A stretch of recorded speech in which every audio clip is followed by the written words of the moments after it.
After Alina won the competition, Mr. Boss invited Elizabeth and Leping to a gathering. Mr. Boss asked Elizabeth and Leping to please take their seats. However, Leping was really confused, wondering why he was invited to attend this gathering again. Elizabeth replied, saying it's not a bad idea to learn more about the current affairs of the world in preparation to rule it in the future. Leping agreed with Elizabeth, saying yes. But he asked Elizabeth if next time they could simply call it an experience and omit the world domination part. Sword Saint Guild, President Elder Sword, congratulated Mr. Boss for winning the competition. Mr. Boss replied, saying, Elder Sword, we can discuss such small matters later. Please allow me to introduce to you the two distinguished guests first. First, this is the benefactor who saved me and my daughter from the dark apostle, Mr. Leping. And the lady next to him is, however, before they could say Elizabeth's name, she turned her head toward Mr. Boss, her eyes starting to glow red. Mr. Boss and Alina, after seeing Elizabeth like this, got really scared. Both of them understood that they couldn't openly reveal Elizabeth's identity. However, Sword Saint Guild President Elder Sword asked the reason why they couldn't introduce her. Mr. Boss, who was scared and afraid of Elizabeth, didn't know what to say. Leping realized that Mr. Boss must be afraid of revealing Elizabeth's identity as the Demon Queen, as that would shake everyone. That's why he was hesitant. Leping asked Elizabeth if from now on he should call her a novice, suggesting it's better to hide who she is. Elizabeth didn't care and told Leping he could call her whatever he wanted. To make the atmosphere better, Leping took the lead and introduced himself, saying they were from a small nation in the south. He was a minister there, and they could just call him Leping. As for the person next to him, that's their princess. However, the butler standing behind Elder Sword mentioned that a princess from the south? His hometown is there, but he doesn't seem to have heard of them. Mr. Boss agreed with Leping, saying that Leping is right, and his card skills were taught personally by him. Leping, blushing, responded, "You're exaggerating. I don't have much talent with cards, but Uncle Boss is the best at it. Actually, I would like to ask Uncle Boss for some advice on swordsmanship too." The yellow-haired girl gets really surprised after hearing this, saying to Blue Sword, "Did he hear this? He wants to learn swordsmanship after giving such powerful cards? What on earth is he thinking?" Blue Sword asks her to be careful. Elder Sword is here, and it's not the time for them to speak. Meanwhile, Alina is really nervous, and she asks Leping if he saw her battle in the square, wondering if her card skills were satisfactory. However, Leping doesn't know what she wants to say. He doesn't know what skills she's talking about. Mr. Boss asks Leping if there was something lacking in her performance and encourages him to be honest. Leping makes a serious face, saying he doesn't have anything to comment on. He just didn't expect them to use his cards like this. Mr. Boss agrees with Leping, saying, "Of course. How could they compare to Mr. Leping? He was so self-centered that he made copies of the cards and created the guild without Leping's permission." Alina asks for forgiveness from Leping, admitting she may have disappointed him, but that's her limit. However, Leping tells them not to be sorry. If they do it like this, more people should be able to participate. He finds it very good. Alina, after hearing this, asks him if Mr. Leping is saying that most people are actually like them regulars, so their card strategy is suitable for them to learn. Leping agrees, saying it's more suitable for promoting the guild. However, this is a magical world, and he really envies them for their magic. Suddenly, one of the Sword Saint Guild members, Mr. Tagore, starts inspecting Leping and Elizabeth, thinking it's getting more and more fun. He uses his demonic eye lens to see Leping and Elizabeth's magic power. However, he gets really surprised after seeing that one is casually exuding huge and domineering magic power, while the other is completely suppressed and doesn't reveal any magic power. Elizabeth finds out that he is using some kind of tool to inspect their power, and she is really angry. Mr. Tagore gets really scared, wondering if he has been discovered. But that's impossible. He used the demonic eye lens to observe them, and there isn't any magic reflection. What's happening? What's this strong sense of oppression? Elizabeth asks Leping that she wants to kill one of them. Leping gets really shocked after hearing this and asks her who she wants to kill. He asks Elizabeth to wait a minute, suggesting they leave any questions for the end of the gathering, thinking she shouldn't make things difficult for Uncle Boss. Elizabeth becomes really happy after seeing the pudding, and her anger immediately cools down. Elder Sword asks everyone to calm down, enough chit-chat, and let's go back to the topic at hand. This time, through the competition, He has invited a few people here. He wants to discuss an alliance as they urgently need to encircle and suppress the Dark Guild. He asks Butler Ash to show them. Ash puts a bag on the table and asks everyone to take a look, explaining that these are the Dark Gears collected from the initial stage of the competition to the finals from each player using the Sword of Purification. Plus, Gaola from the Giant Bear Guild, making it 30 pieces in total. Leping becomes really surprised after seeing this because he doesn't know what Dark Gear is. Mr. Boss explains that as long as anyone accepts the Dark Guild's power, such gears will grow into their body. He also found such gears in the bodies of the apostles he hunted. The Dwarf Guild president is also really surprised after seeing 30 pieces, wondering if the infiltration of the Dark Guild is well spread. However, the yellow-haired girl asks everyone if Gaola passed the Sword of Purification's test before, and if he accepted the power after that. Red-haired girl Anna says no and explains that there's another possibility. The Dark Guild could have found a way to avoid purification. Mr. Tagore tells everyone that only those with the lowest degree of fusion can be detected through purification. In the other two cases, they can basically hide in plain sight. In the first case, the fusion degree is the lowest, the host cannot bear it, and suffers the backlash, turning into a dark apostle akin to a puppet. In the second case, the host can bear it but cannot control it, turning into what they saw on the square today. Eventually, the host becomes a container that gives birth to the great apostle. In the third case, the host can fully control it and gains the power of the Demon King. Their power improves by leaps and bounds, and they become a pillar demon servant of the Dark Guild.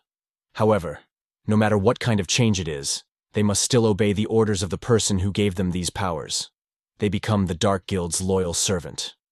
Blue Sword asks everyone if he almost became a great apostle back then. Mr. Tagore replies that who knows, he was controlled but not fully integrated. Otherwise, with his skills, he would have become a pillar demon. Elder Sword also agrees with Mr. Tagore, saying fortunately, Mr. Boss came to help. Otherwise, he might not be able to handle this with these old bones of his. Mr. Boss is really happy to help because in the past, he used to be a member of the Sword Saint Guild, so he should help. However, Blue Sword, when the guild was in trouble, was on a mission outside and was unable to fight the Dark Guild. But today, he saw the card skills that killed the 6 pillar demons, so he is convinced of his defeat, saying Elena is really strong. However, Elena replies that, no matter how he looks at it, the main reason for her win is the powerful cards of Mr. Leping. After hearing this, the Dwarf Guild president asks Leping if he made these cards and where he learned that blacksmithing skill. Not just cards. The sword he carried on his back isn't simple either. Leping replies that he just likes to do some handiwork at home to kill some time. There's no blacksmithing involved. The Dwarf Guild president thinks that Leping is so humble, and the yellow-haired girl says that if the Sword Saint were here, the Dark Guild wouldn't dare invade. Red-haired girl Anna asks her to stop, not to talk too much. In front of everyone, Leping, after hearing this, gets really curious and asks Uncle Bose if the Sword Saint is the strongest swordsman and where the Sword Saint is now. However, Mr. Bose hesitates to answer this question, saying it might not be a good idea for him to state his opinion. After all, he's no longer a member of the Sword Saint Guild. But Elder Sword, after seeing this, says to Mr. Bose that it's okay. He can talk about the Sword Saint. This cannot be hidden for long. Some news has begun to spread already. The Dwarf Guild president gets really surprised, wondering if the rumors he heard are true. Mr. Tagore explains that after the rebellion of the Sword Saint Guild, not only has their combat power been severely depleted, but their Sword Saint has been missing too. That's why the Dark Guild took this chance to attack. Elder Sword replies that it's true. After the Sword Saint sent information from the mountains half a year ago, there has been no information since. However, Leping is really confused and doesn't know what they are talking about. Butler Ash explains that, to be precise, he should have gone to arrest Elder Axe who betrayed the guild, but he hasn't returned yet. According to Blue Sword, in his previous mission, he was supposed to go to the mountains and help the Sword Saint according to the coordinates. But when he arrived, there was no one there. However, the yellow-haired girl is confused because the Sword Saint has been promoted to a 5-star demon sovereign, 1 foot into the Demon King realm. Shouldn't it be easy to arrest the elder who has just been promoted to demon sovereign? Blue Sword says that no one doubts the power of the Sword Saint, but when he rushed to the mountains that day, his sword's tracks were everywhere. Still, when he climbed the mountain, he got really surprised after what he just saw. He saw half of the region was reduced to flat ground. It's hard to imagine what a terrifying battle they must have had there. Elder Sword explains that Elder Axe obtained a supreme magic weapon. All he knows is that it's a giant axe named Demon Burial, exuding terrifying resentment, and its power is so significant that the Elder can make up for the strength gap between him and the Sword Saint. However, according to the Dwarf Guild president, he went through all the S-class weapons forged by the Dwarf Kingdom, and he didn't find the Axe Elder Sword described. He thinks it's also a masterpiece of the Dark Guild. Leping whispers and asks Alina, "Who is this elder? Why did he betray the Sword Saint Guild?" Mr. Boss explains that the president of the guild is the Sword Saint, and under the Sword Saint, there are 5 elders who assist him in handling various affairs and guiding the disciples. The person next to him is Elder Sword, in charge of swordsmanship, and there are 4 other elders: Elder Dagger, Elder Spear, Elder Shield, and Elder Axe. But as Elder Axe betrayed the guild and launched the rebellion, Elder Dagger and Elder Spear were brutally killed by him. Elder Shield later died in the battle with the pillars of the Dark Guild, so now Elder Sword is the only one with seniority in the guild. During the rebellion, many took that chance to betray them, including Elder Sword's most valued son, C. Buckthorn Tereus. Leping, after hearing the name Tereus, asks Elder Sword if he is a sword-wielding centaur, wondering if his son is actually a centaur. Elder Sword asks Leping if he met his son and how he is doing now. Leping, without any second thought, says, "He's dead." However, Elder Sword tells Leping that it doesn't matter anymore. This is the fate of the traitor. The combination of many factors has caused the Sword Saint Guild to be in its most unstable times. So, he wants everyone to unite to fight against the Dark Guild. The Dwarf Guild president asks Elder Sword if they just provide them with weapons, the Dwarf Kingdom will have no problem. However, for A or S level weapons, due to the lack of grinding stones, it would be hard to achieve, although his father is already thinking of a solution. Mr. Tagore asks Elder Sword, "You are in your most unstable times now. Why do you think you can destroy the Dark Guild with our help?" Elder Sword replies, saying that it depends on Boss. He thinks Boss should give up on his own guild and return to serve as the vice president of the Sword Saint Guild. Mr. Boss gets really surprised and asks Elder Sword if he really wants him to serve as the vice president. However, he is afraid that it's not proper. After all, he has left the guild for a while now. Elder Sword explains that Mr. Boss is more suitable than he thinks. Cards can be regarded as weapons, just like daggers and flying knives. If Mr. Boss becomes a vice president of the Sword Saint Guild, they can open a new unit and let Alina serve as the elder. However, Alina is really nervous, saying she is not qualified to be an elder of the Sword Saint Guild. Elder Sword says as long as Mr. Boss agrees, he guarantees that everything will go smoothly. The resources of the guild will be used as Mr. Boss wishes, and even he will obey his orders. Butler Ash says, "Senior Boss, the elder is truly sincere in his intentions. The vice president position means you are one person above 10,000. This is much easier than establishing your own guild. Please consider this suggestion." After that, Mr. Boss turns his head toward Leping, asking what he thinks, wondering with the aid of the Sword Saint Guild's fame, wouldn't the card skill be spread around faster? Leping gets really surprised, saying, "Uncle Boss, are you asking me for advice? There is a saying in my hometown that it's much easier to become a senior executive in a large company than starting your own. However, those who are more ambitious will choose to start their own business, so this still depends on their own personal desires." Leping is thinking, as a person with no ambition, he shouldn't be giving advice to others. But Mr. Boss misunderstands Leping's words, thinking, does he think he needs to be someone's accessory to elevate himself? If you only have that much ambition, then he is really disappointed in him. However, Mr. Boss is in a tough situation, wondering if Mr. Leping is trying to aid him. But Elder Sword is so stingy. To reject him directly on such an occasion would be not giving him face. He would offend the entire Sword Saint Guild. Elder Sword asks Mr. Boss if he is still dissatisfied. Feel free to put forward any conditions. Mr. Boss stands up from his seat and says, "Elder Sword, you don't need to say anything else. I established my own guild not because I wanted to pursue fame and wealth, but because I wanted to elevate my card skills," Mr. Boss states. He then asks Leping if he can see that his will is firm. Elder Sword asks Mr. Boss if he has thought this through. However, Elder Sword is really surprised and can't feel the aura of this strong man called Leping, suggesting that being taught by him must be an excuse to hide his background. Leping replies, saying yes, good conditions. But he thought that he could rely on his connections to Uncle Boss to learn swordsmanship from the Sword Saint Guild. After that, Mr. Boss refuses to return to the guild, but assures Elder Sword not to worry, explaining that it's his responsibility to eliminate the Dark Guild, and his guild will fully support the Sword Saint Guild in the future. Elder Sword agrees with Mr. Boss, saying he understands. However, according to the agreement, the Sword Saint Guild will recognize the legitimacy of Mr. Boss's card guild. Leping doesn't know what to say. He can only express that Uncle Boss is very courageous. However, for Mr. Boss, the most important thing is Leping's satisfaction, and they have worked really hard to satisfy Leping. Meanwhile, Elder Sword asks Dwarf Guild President, Prince Brian, when the king will return from seclusion, as the provision of A and S level weapons can greatly enhance their combat power.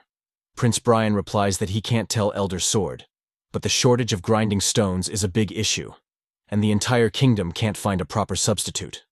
The Aristotle kingdom refuses to cooperate, so his father is researching in seclusion. However, they can't do anything right now. Elder Sword doesn't know what to do, so he asks Mr. Tagore what he thinks about the request for the weapons and combatants spell. Mr. Tagore is a neutral party, but if he just casts spells for Elder Sword, it won't be a big issue. Elder Sword then asks everyone to reach a mutual understanding of their plan. He suggests that in 2 months they will gather their forces, try their best to solve the issues at hand, and asks if anyone has questions. Suddenly, Leping raises his hand and asks Elder Sword if he can join. Elder Sword gets really surprised and asks Leping if he means he wants to join the battle against the Dark Guild too. Leping replies, saying no. What he means is Elder Sword Guild recruiting people? He wants to sign up to learn swordsmanship. Although he has been idle for a long time, it's not too late to start learning again. Mr. Boss asks Leping if he is joking and why he wants to learn swordsmanship. Leping explains that it was Princess Elizabeth who arranged for him to do this. As for why, they have to ask her. Mr. Boss and Elena, after seeing Elizabeth, do not dare to ask Leping if his plan makes sense.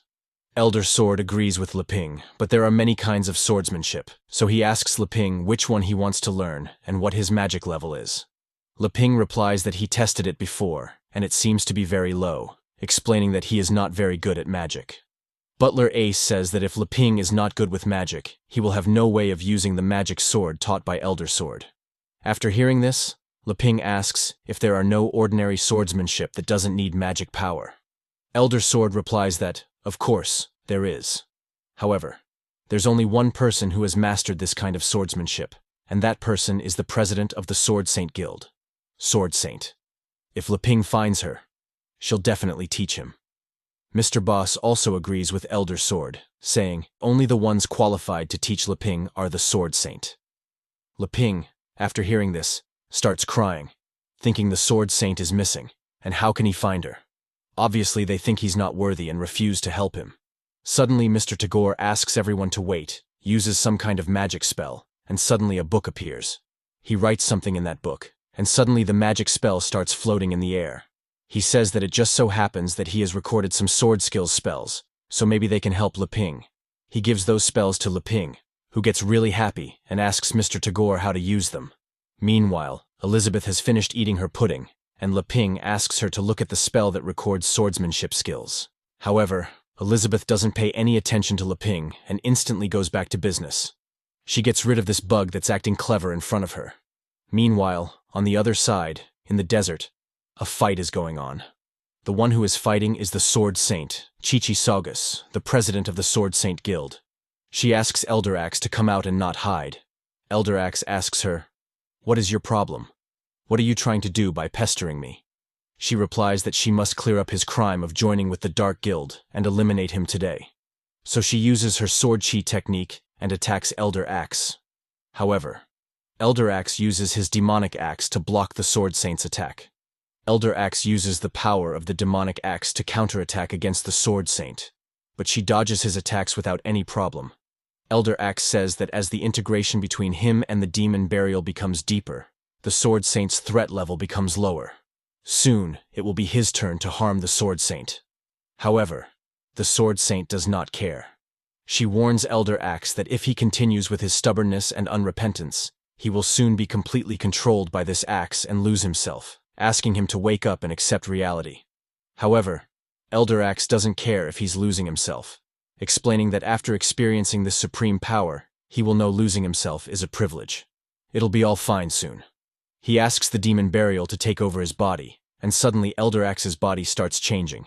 He becomes a female. After the demon Burial takes control over Elder Axe's body, she says, finally coming out, resentment. You dare to abandon me? I won't let you go.